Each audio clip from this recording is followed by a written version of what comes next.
What is up? Thank you so much for checking out this video. Today I want to share with you my top 3 tips for getting the best experience at your Formula Drift event. Now I don't know if this is your first time or your 10th time, but most of these tips apply to whoever, depending on the experience that you want to get out of it. So without further ado, let's get right into them.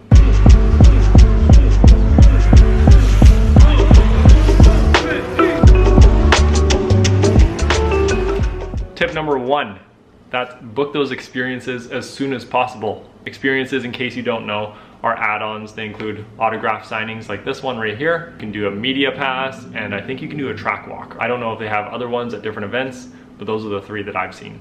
Book them as soon as possible because they do sell out really quickly, and depending on what you want to get out of the event, maybe you're really into media, that might be really important to you, so you should jump on that as soon as possible. Things to consider with the experience passes is come prepared. So for the autograph signing, for example, if you really want something signed, maybe you want a helmet signed or a steering wheel, or maybe there's one specific person you want to sign something, bring an item that is able to be signed.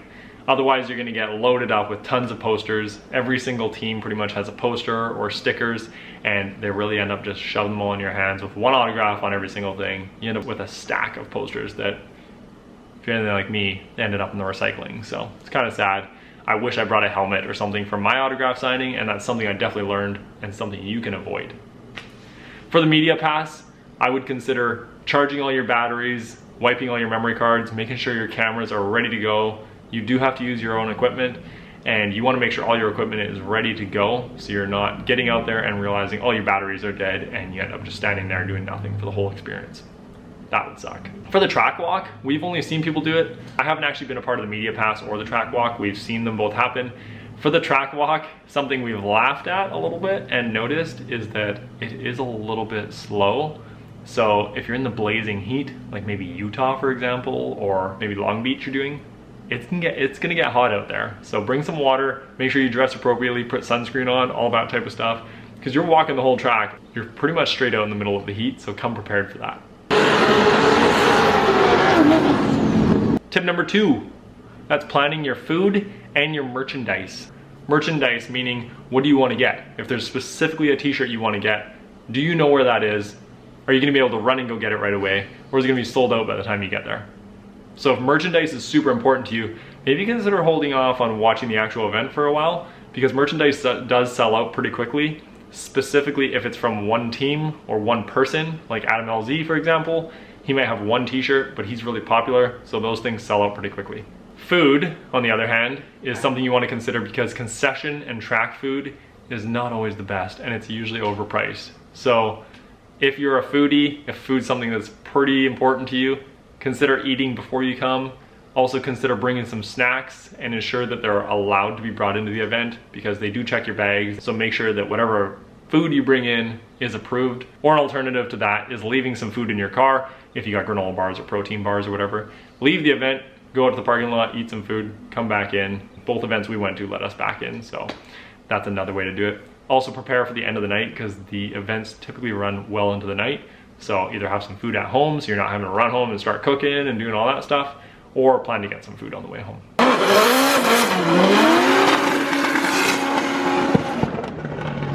Tip number 3. This is by far the most important one.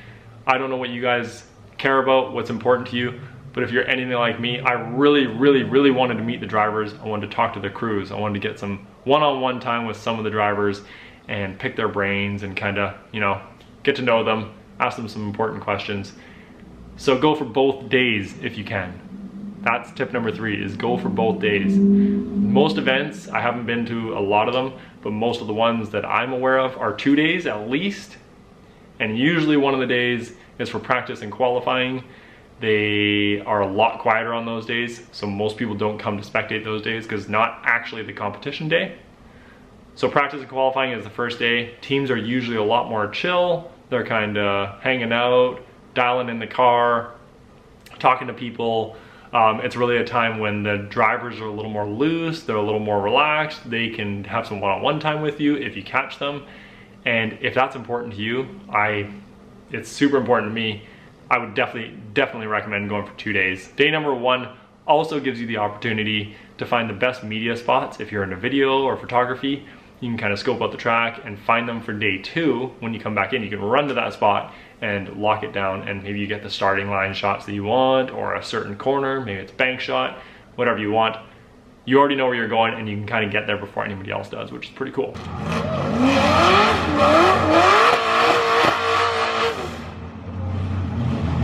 My 4th tip, I know I said it was only gonna be 3, but I'm gonna give you a little bonus one here, is to talk to people.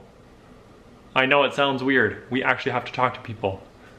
If you're building a drift car or you want to get into drifting, go talk to some of the drivers. That goes hand in hand with the last tip I just gave you, which is to go for that day 1.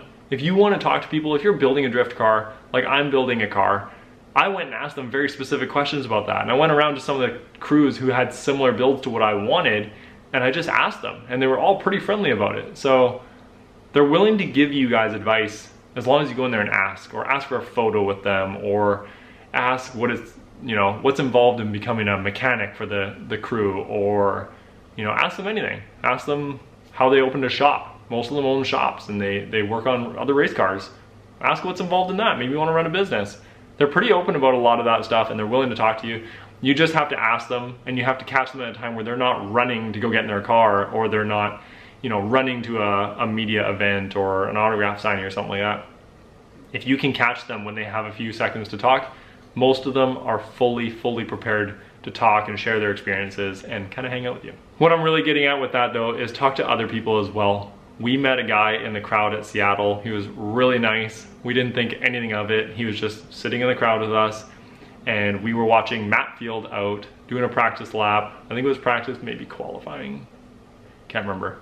But he was out on the track doing a lap, and we commented on it, and we were kind of sitting there talking, Nicole and I, and this guy overheard us, and he threw a comment in, and we kind of just turned around and talked to him, and you know, we had a good little conversation. We didn't think much of it. We ended up watching some more racing, turned back around, had more of a conversation with him, and soon found out that he was actually part of Matt Field's team. And he was nice enough to say, come by, I'll introduce you to Matt, you can talk to him, because I was talking to this gentleman about me getting into it and asking him some questions, and he said, why don't you just come ask Matt directly? I'll come by the pit and I'll introduce you. You can sit there and talk to Matt. I'll make sure he spends some time with you.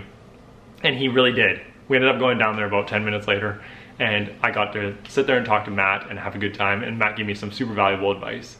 There's actually, I did another video on that one for our Formula Drift Seattle experience. So if you want to check out that video, I'll link it right here in the corner. And you can go check out what Matt Field said to me. It was really nice, but that was super important that we talked to that guy. He connected us with Matt, and it kind of all went from there. So pretty cool. Anyways guys, I hope you enjoyed this. I hope these tips help you have a better experience at your Formula Drift event. I really hope you guys have fun. I hope you get out of it what you're looking for, whether it's media, whether it's meeting drivers, whether it's just enjoying some good driving or eating some track food if that's what you're into. Whatever it is, I hope you guys have a ton of fun. Drop whatever comments you have down below and I will address them. Don't forget to like and subscribe for more content. I'm gonna try and post more videos like this, little tutorials. If you guys want a part 2, maybe you want some more tips, maybe these are so valuable that you want more, I will be happy to provide that for you. Just let me know in the comments, and I will catch you in the next video. Peace out, guys.